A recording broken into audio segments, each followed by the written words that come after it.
Assalamualaikum warahmatullahi wabarakatuh. Perkenalkan, nama saya Resya Fitsa Putri dengan NIM 19060024. Pada kesempatan kali ini saya akan menjelaskan mengenai mata kuliah Sejarah Pemikiran Ekonomi pada bab 12 yang dibimbing oleh dosen Bapak Alphonse Satrianto, SMSI. Pada pertemuan 12 ini saya akan menjelaskan mengenai pemikiran Keynes. Baiklah, yang pertama saya akan membahas mengenai karyanya. Ia mempunyai menulis banyak macam buku. Yang pertamanya pada tahun 1913 ia menulis Indian Currency and Finance, memperlihatkan keterkaitannya pada masalah moneter. Dan karya yang kedua The Economic Consequence of the Place pada tahun 1999. Karya lainnya A Revisions of the Treaty pada tahun 1922, A Tract of Monetary Reform pada tahun 1923, A Treatise on Money pada tahun 1930, dan yang paling terkenal ialah The General of Theory of Employment, Interest and Money. Buku The Economic Consequence of the Peace ia mengkritik cara yang digunakan oleh negara yang menang pada Perang Dunia I. Walaupun perjanjian Versailles, ia mewakili Inggris untuk mengkritik cara yang digunakan dalam memenangkan Jerman dengan syarat pembayaran utang yang paling berat. Buku tersebut ia mengisyaratkan tekanan negara yang menang pada perang menimbulkan kemarahan dan dendam dari Jerman. Dan itu terbukti pada tahun 30-an. Buku lainnya ialah A Treatise on Money yang terdiri dari 2 volume. Volume pertama menyajikan teori tentang arti dan peran uang dalam ekonomi murni. Volume yang kedua ialah teori murni tentang uang yang tersebut diterapkan dalam perekonomian. Nah, saya akan masuk pada materi yang kedua tentang kritikan Keynes pada teori klasik. Dalam posisi keseimbangan, produksi menciptakan daya beli untuk membeli barang-barang yang dihasilkan. Daya beli yang diperoleh sebagai balas jasa atas faktor produksi yang dibelanjakan untuk membeli barang yang dihasilkan dari perusahaan. Itulah yang dimaksud oleh Say. Penawaran selalu berhasil menciptakan permintaannya sendiri.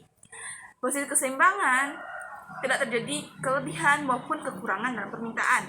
Kalaupun terjadi seperti itu, pasokan lebih besar dari permintaan dalam teori klasik ini hanya sementara, karena nanti ada tangan yang tak kentara yang membawa keseimbangan dalam perekonomian. Dalam pasar, persaingan sempurna yang tak ingin bekerja akan mendapatkan pekerjaan, dan orang yang tidak ingin bekerja ataupun memilih-milih pekerja dan tidak ingin bekerja dengan upah yang telah diatur oleh pasar, itu pada kaum klasik itu disebut dengan pengangguran sukarela. Analisis klasik tertumpu pada masalah mikro dalam produksi, seperti bagaimana menghasilkan barang dan jasa yang banyak dengan biaya yang paling rendah, dan alternatif kombinasi motor produksi yang terbaik. Dengan itu mereka yakin tiap produksi diiringi permintaan sesuai dengan teori Say. Tiap perusahaan berlomba-lomba menghasilkan barang atau jasa yang sebanyak-banyaknya. Teori Say dikritik Keynes sebagai sesuatu yang keliru. Menurutnya, permintaan lebih kecil daripada penawaran.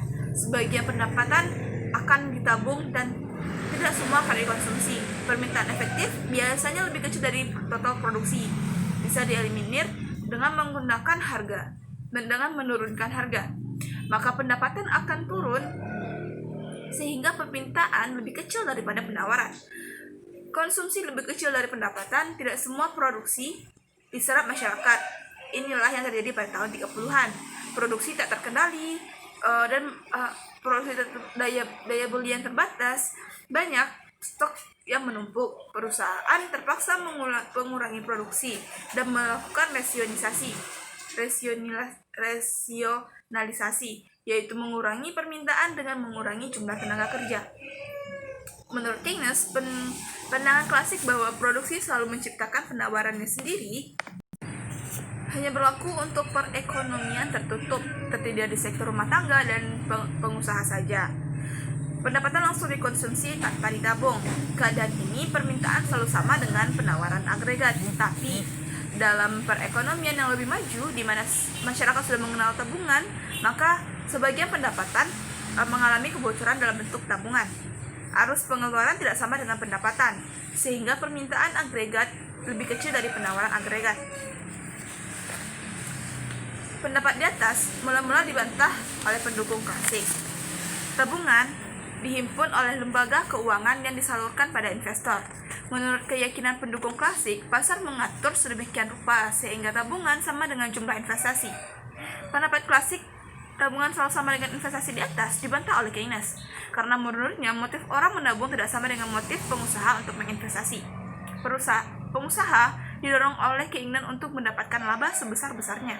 Sedangkan sektor rumah tangga menabung didorong oleh motif yang berbeda, termasuk motif berjaga-jaga seperti nanti akan adanya kecelakaan, penyakit, hajat, dan lain sebagainya.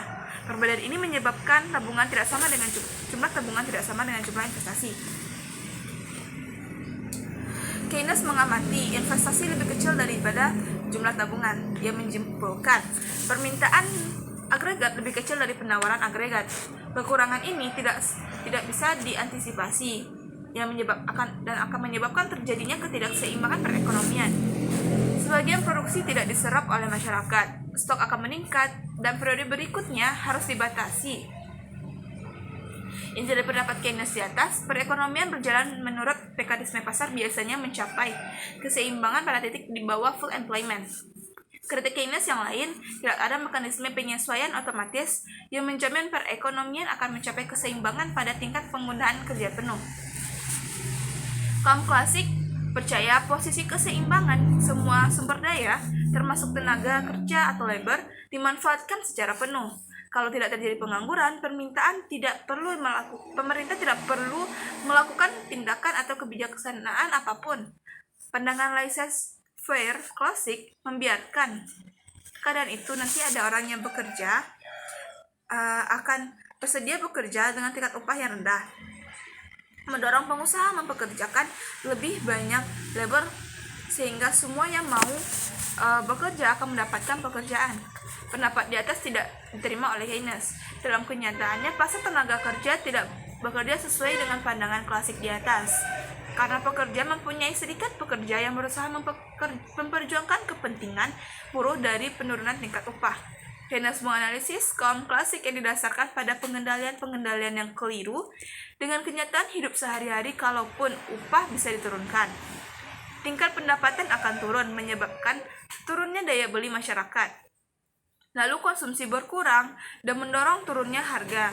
Kalau harga turun, maka kurva nilai produktivitas marginal labor yang dijadikan patokan pengusaha dalam mempekerjakan labor akan turun.